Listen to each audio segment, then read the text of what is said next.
strength. It's not just about lifting bars. It resides within every unique journey. This is To The Bar, strength in every story. We're a community, a platform where stories meet strength. Our podcast is the result of our passion for weightlifting.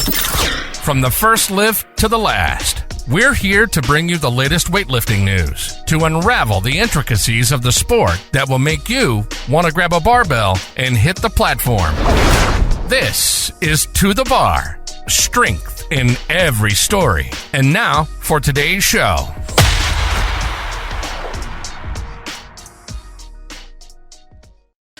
Yeah, okay, so welcome to the bar. Thank you very much. You can do that every time for the next Right, let's start that however again. long. Yeah. Do that again. Okay, welcome to the bar. Oh, hold on.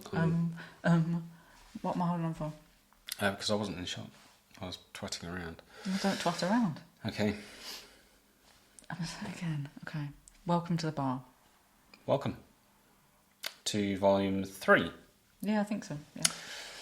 Happy days. So this is piece of the platform and your piece of the platform. My piece of the platform. So I'm going to be asking you the questions that we've been asking everyone and getting them to struggle with. Because we thought it was about time that we did them as well. Yeah. So, first question? Yeah, let's go. Straight in. So, what is your favourite thing about weightlifting? It's difficult to answer that because I feel like everybody's already said all the good things. Okay, But- next question. I would say, aside from, I don't want to have the exact same answer as you, so aside from the fact that you I say you're never good enough, but there's always something you can do better. Yeah. It's always something. Every time you fix one thing, there's something else to work on, and I sort of love that. It suits how I am as a person. But to give a different answer to everybody else, I think separate to the actual lifting, my favourite thing about weightlifting is the community. The community that you have in the gym that you train in, but then also the wider community. So I love that weightlifting is small, even though I sort of wish it was bigger. I wish it was a bigger sport. I love that you sort of know everybody and everybody knows you, and people support one another. And even on Instagram, you know, people are constantly cheering each other on. It's a nice sport for supporting each other, I think, weightlifting. Yeah, there's certainly something to be said about when you turn up at comps and it's same faces and everybody's. There's very few people that I've met that I don't instantly click with in weightlifting. You know, everybody speaks to you, everybody's lovely. Yeah. So that would be my favourite thing about weightlifting. Good answer. Thanks. So, what is one piece of advice you would give to athletes about competitions? It's difficult, again, to give one. So I think for me, when I did the South Coast Masters, was it called?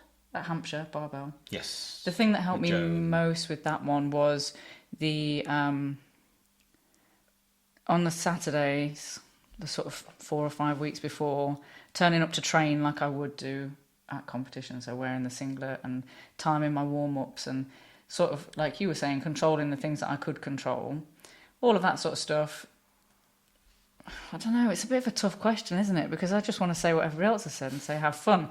Because really, when I think about that comp, when I look back at the videos, the thing that I see there that I wouldn't have expected from myself is me really enjoying myself. Like every video I've got where I'm not on the platform, I'm laughing. And if you'd said that to me like 6 months before, when I was sweating and pale and refusing to ever compete, I wouldn't have believed you. But it sort of got to that point where Chloe had said to me, our friend Chloe had said so many times, it's not like you're going to the Olympics. We're not going to the Olympics, Jess. That it sort of drilled in that you just didn't, I was putting so much pressure on myself that didn't need to be there. The only person I was competing with was myself. And even then, I wasn't really competing with myself. I was just proving to myself that I could do hard things. And I found that hard, or I was finding it hard, until I realised that I didn't need to. Yep. So I don't know that is advice really, but I think it is definitely. There's certainly that, you know, the whole enjoyment thing. You know, that I think when you speak of the experience of being on the platform and the nerves that lead up to a competition that you put on yourself, I think everyone does it, but it's that realization when you speak to other people that, and even the Sarah Davises or the Max Langs, the Lashers of the world, I'm pretty sure when they rock up at a comp, they've got butterflies in their stomach. It's only natural, but it's being able to just calm those and make sure control the controllables, as you said. So cool. So next question, what do you think BWR do well and what could they improve on? My answer for this one. Your answer? You're going to steal my one, are you? No, it's my answer. It's always been my answer. Well, what do I think they do well is I think they employ good people. I don't know that I can even really expand on that. They do really well. They've got the right people doing the right things. When you think about the likes of Ed, Maggie, Alicia, Tara, there's so many people that we see regularly at comps that work their socks off. They're constantly running around, and they are the right people to do the right things. If I think about BWL and what they're doing well, aside from the answers you gave in terms of competition and trying to be better, it would be that the right people are doing the right things. They're a great organisation for that, I think. And there's too many people to thank and to... you just keep going down all the names, can't you? There's so many of them. But and then what could they do better? Sorry. What could they do better? I think it probably is something like communication, maybe. I think that it's probably been a common theme that we've seen, so I would think that it's probably valid, is that people feel like there's a better way for us to communicate. So maybe like start lists and stuff. It's great that they're on the Instagram and on the website, but maybe just a mail out. So that, and on that mail out, maybe some basic reminders for the coaches and the athletes about what to do at comps. So 20 kilo raw, 12 centimetre belt, just I mean, everybody should know that anyway, but there's no harm in sending a little cheat sheet out with the start list. That would probably be my what could they do better. Yep, makes sense. So the favourite one, the one that you've got all sorted, is if you could ask your favourite weightlifter one question, what would it be? I feel really bad that we've asked people these questions because they are quite... It's a horrible one, that they're one. They're not nice, are they? I don't really have one favourite lifter, but there's a lot of lifters that I like more than others. And similar to you, it would be pointless asking Toma how she gets arms that aggressive in a snatch, as much as I would love to snap under a snatch like she does, as aggressively as she does.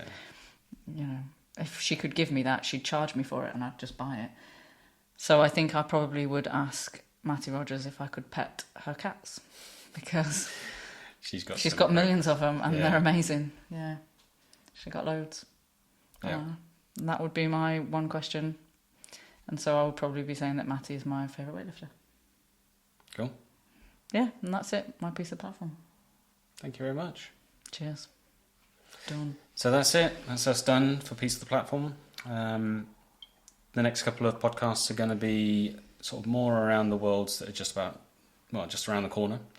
And then probably some of the ones that some of the articles that we'll expand on. So things like qualifying for the Olympics, but with a bit of a slight deviation onto the doping aspect, with Georgia possibly being an issue, and then also that led us on to SARMs and what the hell those are.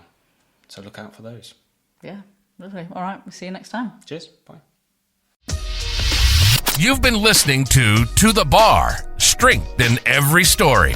Thanks so much for listening. We're so happy to have you as a member of our community. We have a passion for weightlifting, but we also have an insatiable curiosity about everyone's story. We hope you've enjoyed the show. If you did, make sure to like, rate, and review. And we'll be back soon. But in the meantime, find us on Instagram at _2_the_bar. And be sure to hit the website at 2-thebar.com. See you next time on To The Bar. And remember, there's strength in every story.